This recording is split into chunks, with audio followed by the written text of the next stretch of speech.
here are the big barriers. As a physiotherapist, sometimes our family doctors are gatekeepers. So if they're not referring your clients, if they're just telling clients, here's some Kegels, here's some quad strengthening exercises, see ya. Like, I feel like they don't have a full respect for our profession and what we're trained to actually do.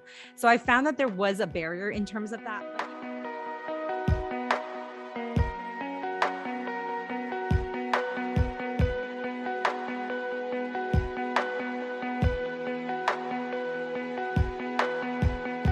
Hello, everyone. Welcome back to another episode of Female Empowered.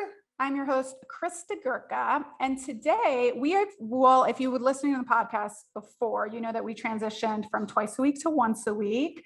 And we switched our Female Friday features to female founder features. So I'm really excited. This is going to be our first female founder feature. So I have Surabhi Vietch here with us out of Toronto, Canada.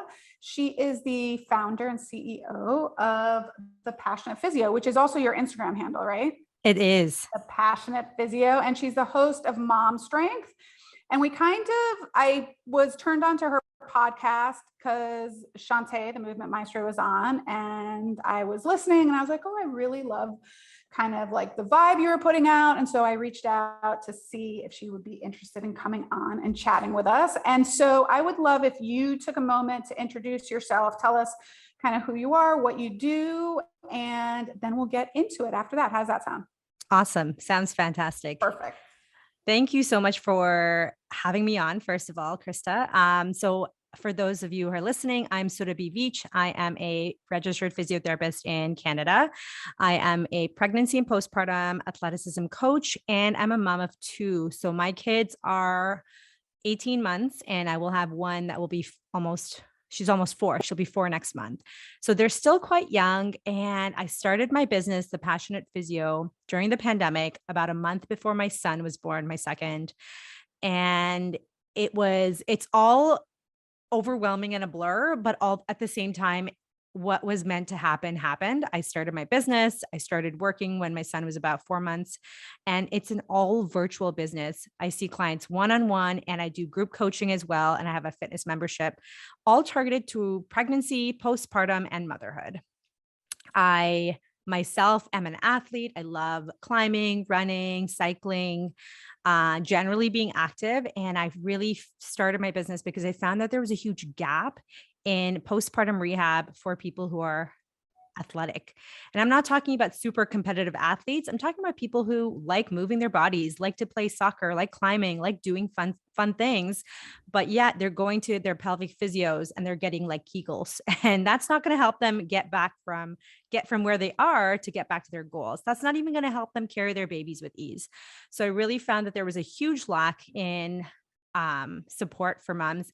And this all stemmed from my own experience as a new mom. My first time around, I went from being fairly athletic to having a very sedentary pregnancy because of complications during my pregnancy. So I couldn't exercise for 9 months. And that really took a huge toll on my physical health and my mental health. And then when I had my daughter, I was starting from scratch. I really felt the weakest I've ever been in my life, and mentally and physically and emotionally and always. And I found that, yes, I did all the right things. I saw a pelvic physio. I sought out support, but it still got me nowhere in terms of my goals and where I wanted to get to.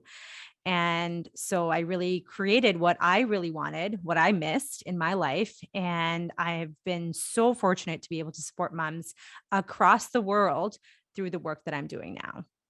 That's so exciting, and I love that you said that you saw a gap, in the industry, and which is basically like you saw a problem and then you created a solution. And that's really what business is about. We don't create the market, we create the solution for the need. So, if we see a gap in something, or we see a problem that can be solved or can be done better, that's really what makes business successful. And then going all in on that is really, really, really smart. And I love that you also said you did go to a pelvic PT, right? And so your needs were just a little different. So it's also for people to understand from a consumer side, yes, right? That there are other options out there. So if you don't feel like your goals are met, That's it. then, you can advocate for yourself to find someone who you feel, could meet your goals. And it's what we tell business owners all the time. Listen, I mean, in America, or at least in the United States alone, there's like 325 plus million Americans. Like, you don't need that many people on your schedule, right? So there's enough people that are looking for the one specific thing that you're offering. So I think that was really, really smart. Well, and I'll share a couple doubts that I had, because I think people see businesses and they're like, oh yeah, you just had all the consumers, you had everybody like there. But so when I had my daughter, I used to be part of like these mom and baby groups, and I was like shocked at the postures. And I was just, as a physio, I can't stop looking and I can't stop seeing things. So I volunteered. I stood up. I'm like, I would love to do a session one week on like postures and core and pelvic health, because these moms were clueless. They had no idea. And at that time, I was working for another clinic and I was on maternity leave. So in Canada, we have 12 to 18 months of maternity leave, which we're Holy very cow. fortunate to have. Paid? If you are employed, if you're self-employed, it's not paid. You can Right. just take that time off. If you are employed, you have employment insurance paying. But I mean, if you live in Toronto, like a big city, it's basically nothing, but it's something. So I did have mat leave. I did take mat leave. I took 15 months off. In hindsight, that was too much for me. I enjoy my work. I'm super passionate about it. And I really struggled with my identity because I felt like, okay, I can't on a exercise personal level. on a Like personal level. On a Yeah. personal level for you. I Yeah. love helping people. I love spreading this message. And like, that's why my business is called The Passionate Physio, because I'm really passionate about it. And so I was talking to these mom groups, and just like for free, I would volunteer, I'd like show up, and people were like eating it up. And they're like, where do you work? Do you have a business card? And at that point I was like, I don't. And mentally, I was really struggling with like parenting, like how to raise a newborn who never slept and cried all the time. And, I was just in not the best place in my life, but I felt like it was a necessary spot for me to be in, because I learned and I grew so much because of that, both from the parenting perspective and from the like loss of identity, because it really allowed me to refine who I am and who I wanted to be. And so in my head, during my first postpartum experience, I was like, I really want to do my own thing, but I didn't want to start a clinic. That was never in my like goals or vision. And then I had my second, and I was like, there's no point starting anything until I finish having kids. And I wanted 2 kids. And there was this like barrier mental block. In hindsight, I really could have started, and I could have started a very like, even starting an Instagram page and starting building your presence would have been useful. But again, I didn't know that until 2020 hit and the pandemic forced everybody at home. And it was really a blessing in disguise for me, because I was at home. My toddler was home. Daycares were closed. Toronto had a really long lockdown too, which was really hard, but it allowed me to start on Instagram and say like, oh my gosh, there's all of these people who are stuck at home, who need help, need support. And so I had switched my clinical practice from in-person to virtual during the pandemic, during March 2020 and beyond. And I started to see like, wow, this is working really well. And at that time, my niche was sports medicine, orthopedics. I did work with a lot of moms, but everybody, right? Like adults. And I started to see this huge gap where, why are moms not doing their exercises? Why are moms struggling so much more than even dads or people who don't have kids? And it's, when I didn't have kids, maybe when I was a new grad, I would have thought like, these are non-compliant patients. These are people who are just not interested. But until I became a mom, I realized it's not that they're not interested. It's they're so overwhelmed. They don't know how to fit in exercise. And that's one of the things that I really excel at, is to show people how to actually make this work. Yeah, you have your 30-minute workout. Great. But where are you going to fit in these exercises during your day, on a day where getting a 30-minute workout seems daunting because you've slept 4 hours last night, because you are depressed or anxious or what, like a whole slew of symptoms postpartum, whether you have prolapse, you're leaking. I still want you to feel successful in movement, regardless of where you are at today, and reminding you that where you're at today is not where you're always going to be. So, during my second postpartum, a month before my son was born, I started the Passionate Physio Instagram page. I started my own website. I was like, okay, I'm going to get this started. And I didn't even tell people that it was a business. I told everybody it was a project, because I was too, I think, embarrassed or afraid that people are going to judge me like, oh, and I was not a pelvic physio. Like I don't do internal examination. So I didn't want people to think, oh, well, you're not even a pelvic physio. Why are you starting this business? And there was a lot of doubt. So I'm going to, I want anyone hearing this who is at the starting phase is to realize that there is going to be doubt, and there's going to be doubt all the way through. But going back to your why and your vision and like who you're going to help with what you have to offer. And I started sharing my journey with pregnancy and postpartum. And there's a lot of like mommy fitness, like get back, bounce back, like that messaging. And that was not my messaging. It was like functional, strengthening, real life, like super doable, super accessible for people of, whether they are single mom or whether they have like a nanny, like for anybody who is kind of down to earth and like looking for that type of movement. I don't do weight loss coaching, and I'm upfront about that. So people don't assume that that's what they're going to get from me. And I want people to feel good in their bodies and move, that's essentially it. And I support them in being able to do that with ease. And so I started actually working with a postpartum return to exercise group, PrEP. And it was an 8-week small group coaching program. I launched January 2021 when my son was about 4 months old. And I don't even, in hindsight, I'm like, I don't know how I made it work, but I was like, I'm doing it because I knew that moms needed it. And I was also 4 months postpartum. I'm like, this is perfect. They'll go through it with me. And it was amazing. I had 7 moms in the first round, and I had fantastic testimonials. They had an amazing experience. We met live each week. They had the recordings. It encompassed fitness, but also a ton of education. So I'm combining my physio brain with my fitness brain.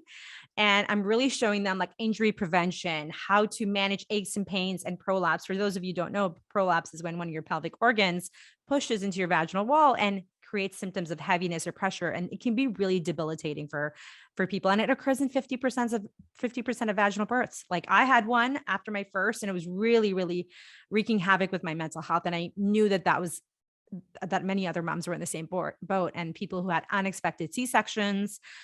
There's just so many like mental and emotional components to it. And I really find that part of the way I support people is by allowing them to feel seen and heard, not just from a physical sense, but from a mental and emotional sense. Because a lot of the times when you see a physio, they're not asking about your mental health. They're not asking about your sleep or what your family, your support system is like. They're like getting right down to like, again, my pelvic physio, when I had when I had an assessment, it's like, all right, let's just do an internal exam. Oh, your Kegel strength is 4 out of 5.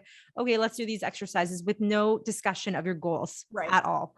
And I was like, I don't want to just be able to do a strong Kegel. I want to get back to running. And, there's so many different things we can do to support people better. And I do that, and I do that virtually. And I do a thorough consultation with people when I work with them one-on-one. And we develop a program that works for them, strategies, exercises, movements. And so I do offer one-on-one. I do offer this small group coaching program. And then I also started.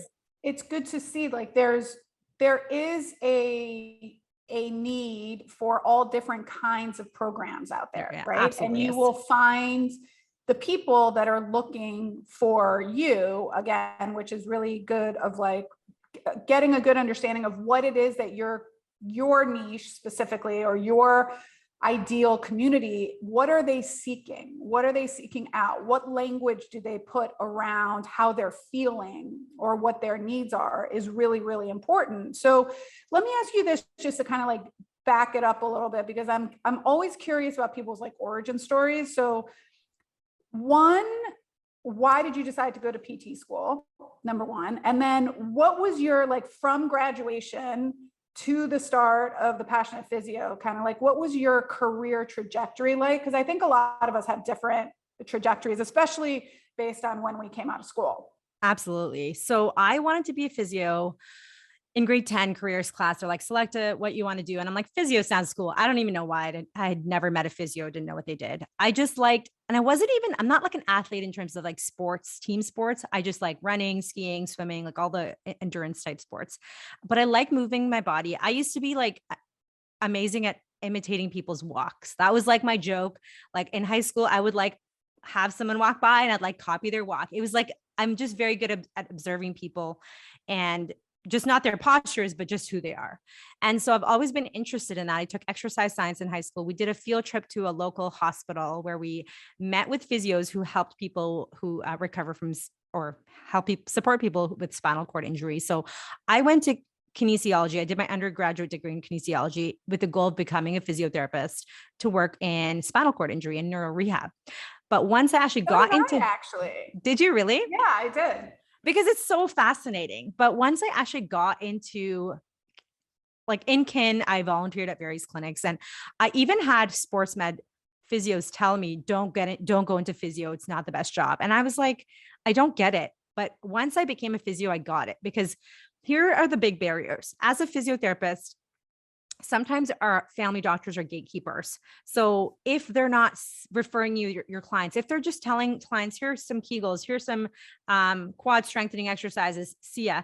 Like, I feel like they don't have a full respect for our profession and what we're trained to actually do. So I found that there was a barrier in terms of that. But even, and especially as a new grad, once you've been working a few years, you have a base of clientele, and it's just easy when you're good at what you do and you get a referral through that. But when you're starting off, it is hard. And so I started in physio school, becoming interested in orthopedics. I loved it. I was good at it. I started working in my first few years at a clinic that saw a lot of motor vehicle accident, workplace injuries. And then I transferred to another clinic where it was more like arthritic and like a bit of sports, but like kind of middle-aged and older adults who are like generally active. And then I transferred to a clinic. That was my third clinic, which was more sports medicine. And so I'd get like lay people, like office workers, but generally people are like, I want to get back to tennis or golf or skiing or dance or something. So I really enjoyed that. I really enjoy working with people who want to move, because I don't want to sit there convincing you why exercise is good for you. I want you to already know that. And that's the beauty of, really, when I started the Passionate Physio, I was like, I get to choose in some ways who I work with because of the messaging I'm putting out. So when I am less clear about my messaging, I do tend to get more clients booking in who, aren't the best fit for me or each other. So as I've been doing this for a year and a half to 2 years, I've been learning my messaging. I've been learning more of my niche and becoming, I guess, more courageous of just like being upfront about it, instead of being like, oh, I don't want to exclude. Like I felt awful because I was like, I don't want to exclude my male clients, because I had a ton of male clients. And now I'm like, oh, they're not booking in with me anymore because they think I'm only pregnancy postpartum, but I can still help them. But the idea is like, if you can help everyone, then you're helping like no one, right? Because nobody can find you. And I've really had to learn that, or I am still learning that, I would say, is even within pregnancy and postpartum, that's two big niches. Like I can get even more specific in postpartum, and I can say only in the first 2 years, or, that's something that I think over time, perhaps I will get to. When I and started you can always change your mind. That's what I tell people too. You can always change your mind. Like nothing's written in stone, right? I think as the more granular we can get as business owners, the better it is, because consumers are more savvy now, right? Yes. And there's many more options. So like if they get hit with like 2 ads or 2 Instagram profiles and are like, okay, this person helps pregnancy and postpartum moms in their first 2 years, and this person just helps everyone that's ever had a baby, like they're probably going to want to go to the person that's like helps them in the first 2 years, like if that's who they are. So, and you can, again, like I said, you can change your mind, right? You can shift and pivot. And I think that's one of the hard parts that was like a barrier for me. I was just like, I don't know if I want to work with just moms. I don't know if because I'm really good at it, but I also had this, I guess, in my experience in clinic, I saw a lot of moms who didn't do their exercises, who didn't want to do anything. They just wanted passive care. And the benefit of working virtually is I attract people who are ready to do the work. And it's been so much better for them, so much better for me. Many of them have seen pelvic physio and either failed pelvic physio, or they've seen pelvic physio and had success, but only to a certain point. So I help take them from wherever they are to, then and beyond. And I do currently offer both one-on-one options and group, because I think it caters to different audiences. My one-on-one clients tend to maybe have a bit more fear around movement, fear around their symptoms. And I really focus on them building trust in their bodies again and confidence. Whereas when my group coaching, they're like, okay, they get a bit of that as well, but they get a lot of education, coaching, and then fitness. And then I started my base fitness membership because I was like, I need something for these moms who are like beyond working with me one-on-one, but they need ongoing strength training, because we know how long strengthening takes. And it's for life, really. It's not just like do it for 3 months and see ya. You might be symptom free and then you stop your exercises and it comes right back, because we need to continue to strengthen our bodies. As your kids get heavier, and you're carrying them and you're hiking with them and you're chasing after them, your body needs to meet those demands. And then on top of that, if you have athletic goals, your body needs to meet those demands. So I have a fitness membership that I have for pregnant and postpartum. And I have moms who are like older, not older like by age, but they have older kids. And I really cater to, you know, the core and pelvic floor. Like every movement is targeting upper body, lower body, core, pelvic floor, but I also give extra cues for people who are pregnant and postpartum who may need it. And I'm upfront with that in my coaching, is like, you may not need to breathe this way. You can breathe whatever way works for you. But if you're having prolapse or if you're finding you're leaking, this may be helpful. And it's been awesome. So right now I have those three, and I think in the future, my goal in the next year is to figure out, kind of streamline it to, what do I really enjoy the most? What is giving people the best results, and what works the best, right? And right now I have 2 young kids still. So that's the other thing, is I don't have the flexibility of, you know, having 5 days a week of work that is uninterrupted. My kids thankfully are in childcare, but with the pandemic, like someone gets sick, okay, they're home for 5 days, or, you know, there's always this interruption. And I've really learned to be more flexible with both my business, with parenting, and just know that like Rome wasn't built in a day, and neither is business. So it doesn't all have to get done this year or this month or this week. And I was someone, like when I first started, I can share some information about like how it happened when I first started working last year with. I would be interested. I think our listeners would be interested to hear, like, so they were very young when you started, right? Did you transition from your clinic job because of the shutdown? Like, did they close? Like, and then you when did you decide that you're taking your first paid client as the passionate physio? So in March of 2020, I was still working for my clinic and I'm seeing clients virtually. And I was like, this is working really well for them. Everyone's getting great results, except for the people who only came for passive care, for acupuncture, hands-on stuff. And they weren't booking for virtual visits. So they were doing really well, but I was still working for someone else. I didn't see my own client as the passionate physio until January of 2021, when I started my group coaching program and I started to take one-on-one clients. I mean, I did start seeing one-on-one clients like probably in June, July, August of 2020 as Surabhi Vietch physio, but I didn't like have a business established until August of that year. And then I didn't start taking clients till January. So since January to now, and like even little things like I'm really proud of is like I have 35 Google reviews since January to now. Like I am really supporting people, and I feel like I'm doing what I'm called to do. And it's making me even better at what I'm doing because I'm so excited about it. There were times in clinic where, you know, I'm like, I just don't like treating this injury, or like, I'm just like not feeling this. And I just don't feel that now. And I think for where I am in my life right now, it's working out to be really well. And when I started off, all I had was my website. I was doing manual payments. I was doing manual charting on a Word doc, and then like password protected file. Like it was just, everything was manual. And how did you get that first client or patient? It was my first client was likely, I'm just trying to think. Oh, it was one of my old clients from my clinic who had her second pregnancy. And she reached out to me because my coworker told her, hey, like Dana, you saw Surabhi for physio before. She started her own business and she's starting this thing. And so she connected with me. And then one of my husband's friend's wife, again, had her second baby, 1 year postpartum. She's like, I can't feel my lower abs. Like, can you help me? She was the one who was like, when you start taking patients, like and she lives in California. And I'm like, this is awesome because I can support you virtually. And she had gone to see someone locally. She'd done all her YouTube exercises, and she's a runner. And, you know, within one session, she's like, oh, I can find my core again. And so it's just, when you're getting the help that you actually need, strength training results aren't overnight, but your pain and symptom management should occur relatively quickly, or you should at least see some change relatively quickly. Right. So that's what I usually tell people. So I started to see the results before you like see the results, so to speak. Exactly. Yeah, exactly. So I started seeing like either friend of friends or like, someone would tell someone else. It was kind of all word of mouth at the beginning, because a lot of the people who followed me on Instagram, I think at that point I had like, I don't know, 500 followers or something, right? Or like maybe 1,000. And they were like mostly friends or, colleagues or something. And so it worked out really well in my first round of my group coaching program. I probably knew 5 of the people through like acquaintances or like someone I knew from high school. And then they invited like 2 of their friends. So it was like 7 of them.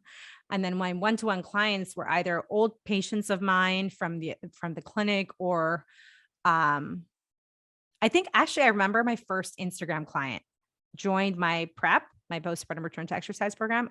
Paula, I'll never forget her because I'm like, you are the first person who trusted me to support from Instagram. And I was like, awesome. This is incredible. That's so great. So how many clients do you have like what's your average work week look like between one-to-one clients and like the group program? Kind of like, what does that look like? So right now I'm not in an active launch of prep. So that is done. My last round just finished in March and I'm not starting another one right now. So right now I have base and my one-to-one services. Okay. Base, I usually Tuesdays. It's a monthly subscription. I'm sorry. It's a monthly subscription. Okay. Absolutely. Yeah. You pay by month. And some people are like in it for 3 months and then they're like, I feel good. Some people are just ongoing because they're like, I love this and I'm going to keep going.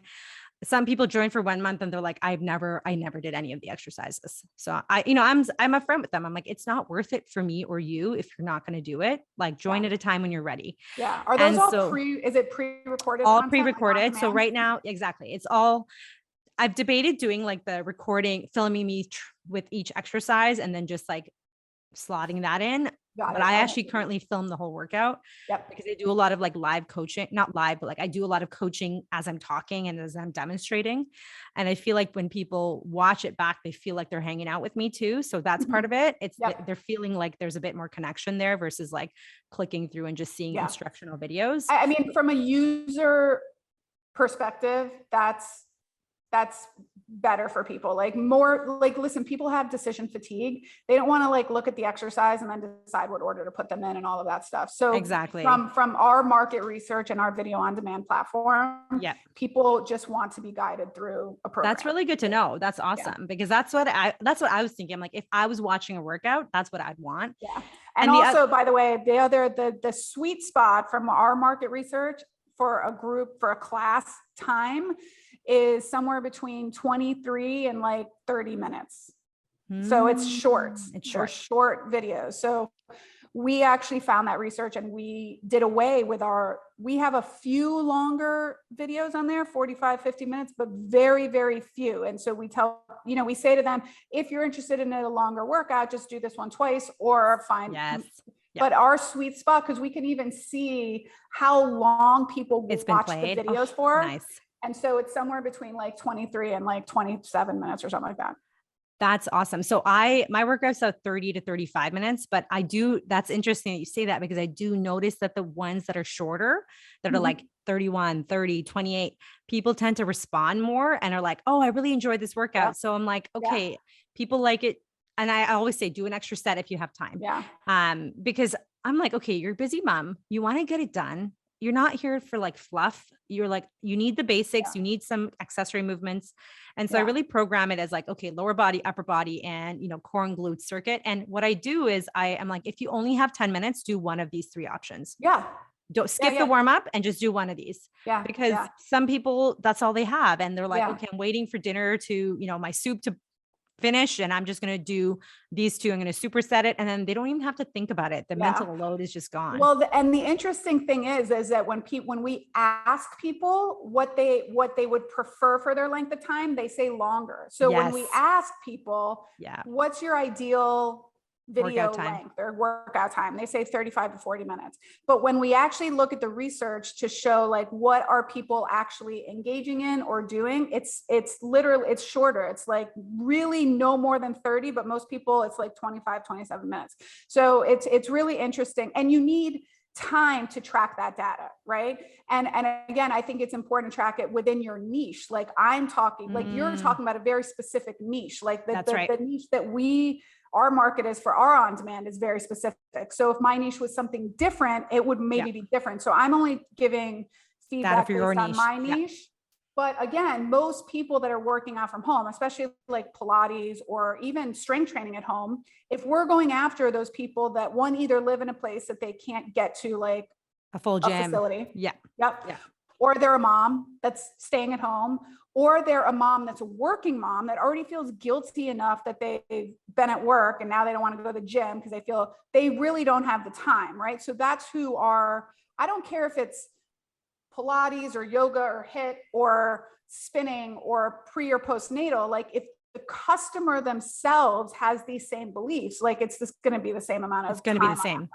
Yeah, I agree. And even the moms that I have, like I have just this week, a one-to-one client converted to my fitness membership. And she was like, oh, I actually got through the whole workout because she wasn't expecting she'd be able to do a workout. And she's like 4 months postpartum. She has a toddler who's 3 and she's able to do it. And she's so proud of herself. So I think keeping it short also gives people more wins. And especially in this time of life when people are so insecure and building their confidence as new moms, it's really important to do so. And like, I even have people who are perimenopausal because now people are having kids later. So it's like they're exiting postpartum and they're entering perimenopause. So it's like movement and strength training is so important through that phase of life. And it's like, if it's quick and accessible and achievable, they're going to do it. Yeah. So right now my week is like Mondays are my like admin days. Usually I do like my podcast stuff. I hired a podcast editor, which like is life-saving. Yay. I do not enjoy that. I don't enjoy editing. I love conversations, but I don't like all the other stuff. And so podcast, newsletter, emailing my clients, whatever needs to be done is done on Mondays. Typically, Tuesdays, if I'm going to do podcast interviews, I often do them on Tuesdays.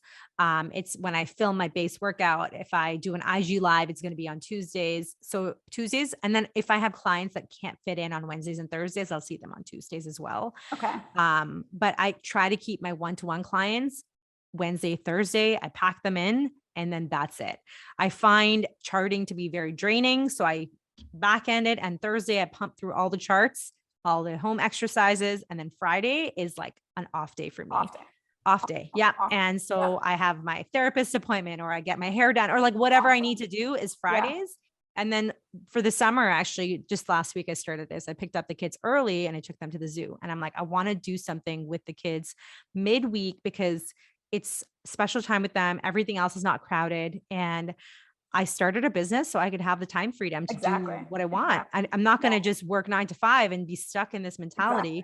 Yeah. When how long are your kids at daycare during the day? Is it 9 to 3? Is it 9 to 1? No, they're there like 8:30, 45 to 4. So yeah. So I think that's another good thing for moms to understand. Like there are people that there's someone in our coaching program right now, our FitBiz Foundations program, who's a mom. She's also a public health therapist, and she has 2 little ones too. Her youngest is not old enough yet to go to daycare next year, but so she works in the afternoons, meaning she works on her business in the afternoon. So she's working all day with the toddler, but so her husband comes home from work and then she goes to work so that she can be present with her child at home, because you know how it is. Listen, if my kids were here, even they're 18 and 16, they would be asking me for, during COVID, something. During COVID, they were like, I was working at home, but because I was home, they thought, they're like, Mom, food. I'm like, dude, get it yourself. Like there are right there. I am working, I know. I feel like that's the hard part. So my kids were home all last year until September. And so that's when I was like juggling working, and my husband had taken pat leave as well. So that was really helpful because he gets pat leave through his work. So I'm like, he didn't take any time with the first. So he took time off last year, and it allowed me to build my business, but it was also really overwhelming because we're in a condo in Toronto, and with the lockdowns, there was like things weren't open. I feel like all the perks of living in a city, you lose that when there's a lockdown. Yeah. And so the kids were home a lot. And there's this guilt of like, okay, they're home sitting right there, but I'm on my phone editing a reel, or like I'm responding to DMs, which is still working, which is part of my work, but it also feels like I'm just like playing video games or something, you know, it's No, like, I get it. I totally get it. it's hard. It's been so much healthier mentally for them being away out of the house. So when they see me working, it's not like they're expecting me to do both. And this is the thing, this is a mom thing, the societal conditioning that we should want to do everything for our kids all the time is, you know, like with my first, I did feel guilt because I didn't enjoy mat leave the entire time and I struggled. So with my second, I was like, I don't have to do it.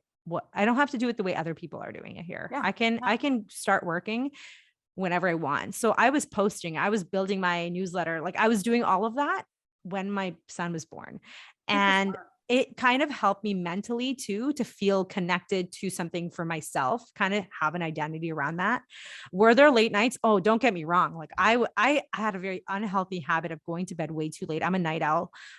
I would stay up till Rohan's like 2 a.m. feed, and I'd stay up till then, feed him, then go to bed. So I'd be like, okay, perfect. You know, Nisha and Rohan are in bed at like 7:38.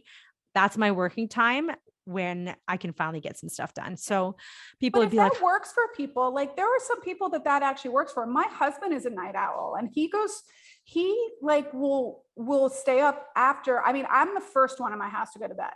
Both my boys are up until whenever. Again, I have teenagers, but my husband works at night. I am not that way. I do my best work first thing in the morning. So when I get up, I do my best work. But I think it's okay, you know, when people are like, don't do work in the evening. Well, if that's when you're most productive, it's okay to do work in the evening. I just think as long as we're not burning ourselves out by like, if you know that you're a night owl and you do stay up late, like I cannot stay up past 9 o'clock at night. Like and for me, I'm the opposite, where like I start thinking more clearly like 9, 10 o'clock at night.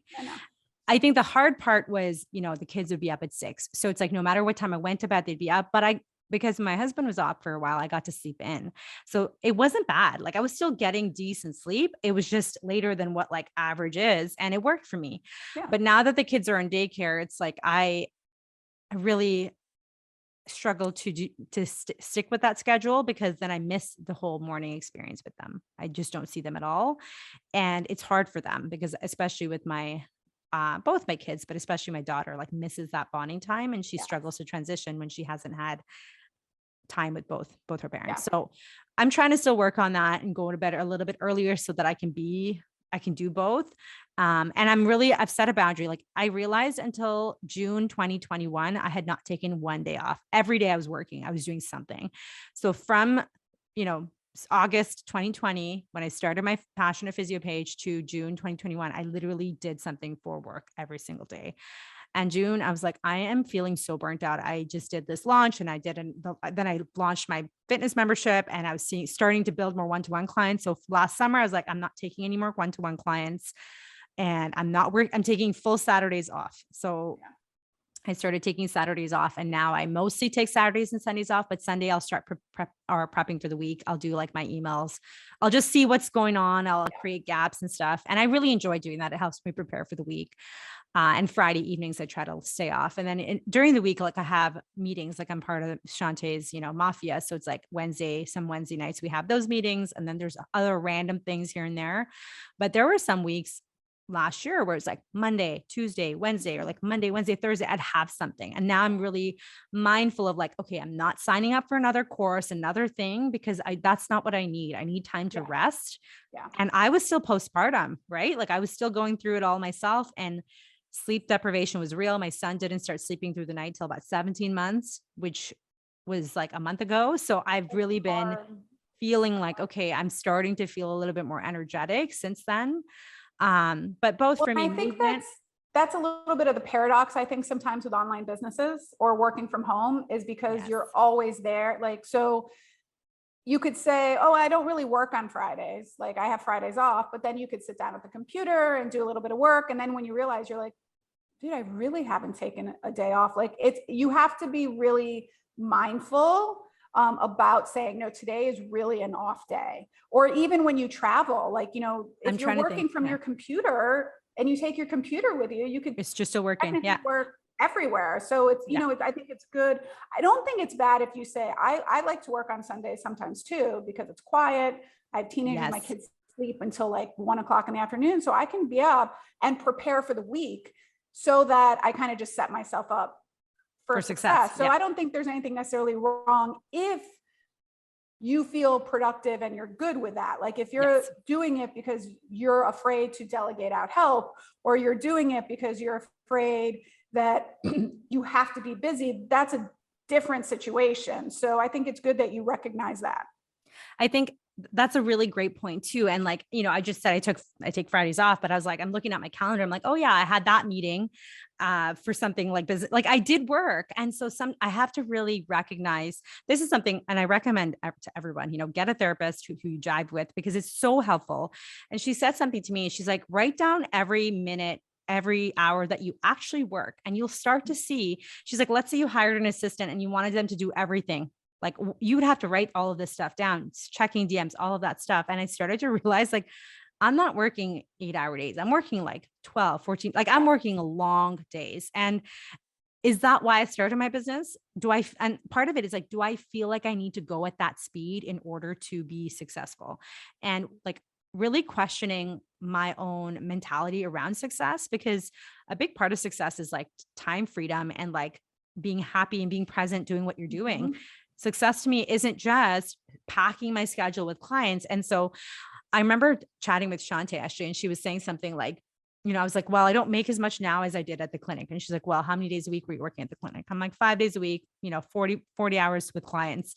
And she's like, how many client hours do you have now? And I'm like, wow, that was like a huge like mindset switch for me, is like, I'm not seeing my clients for the same amount of hours. And so it's going to take time for me to build my membership and build all of the other aspects for me to make the same exact amount that I was making before. But I'm so much happier now. I'm seeing the clients that I want to be seeing. I'm doing the work that I want to be doing. And I have a vision of like working towards what I see anyway. Well, I also believe too, like if you could put a dollar amount on your time and your energy, you'd probably be making more than you were in the clinic, right? So we sacrifice. I tell people this all the time, you know, I could bring home $250,000, $300,000, $350,000 in my business if I wanted to take the profits from the business and have a full-time client load. Yeah. But I don't, right? So I'm very transparent about what I make. I make a nice 6-figure salary, and I see patients maybe 5 hours a week. And I love the coaching aspect of the business. I love helping other female business owners. And so, but that was a choice I made, because you know what? I put a value amount on my time and my energy. And those are, I love that you said that. You don't get back. You do not get back. And for me, energy management is huge. When you're a mom, especially, you want to show up with energy for your kids. Your kids are not going to you're not going to just pick them up and be like, hey, what's up? Sit down, eat your snacks. Yeah.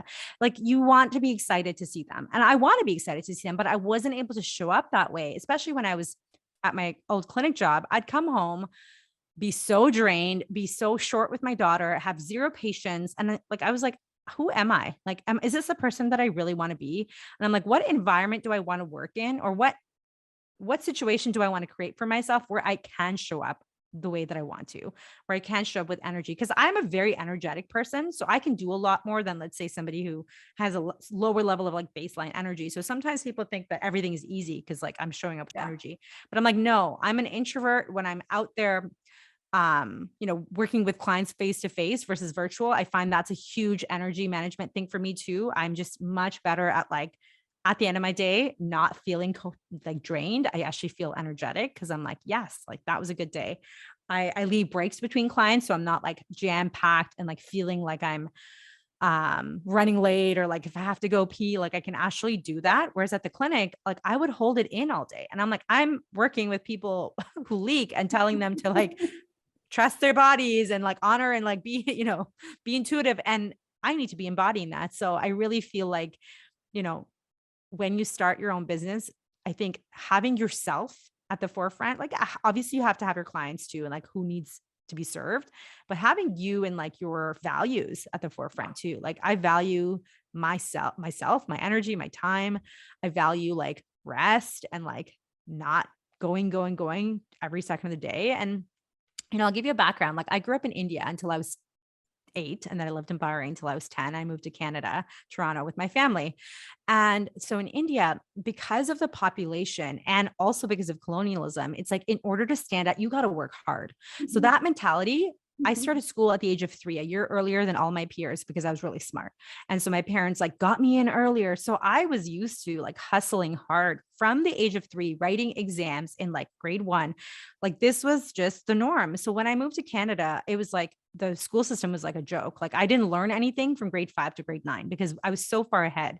And so I really found that then I busied myself in other ways. I joined all of the extracurriculars. I did all the sports teams. So I was constantly busy. And it took until like I became a mom to realize like, what am I being busy for all the time? It's just like a learned behavior that I can unlearn now because I totally am in a is. different scenario. And I think there's a lot of women, especially who like can't rest. Like they feel guilty. There's like mom guilt if they're resting on the couch instead of like doing the dishes or packing lunches or like baking cute cookies. And I'm like, listen, I did that after when my daughter was born. For the first year, I did all of those things, and it brought me, I don't want to say brought me no joy, because obviously when you see your kid smile, it brings you joy.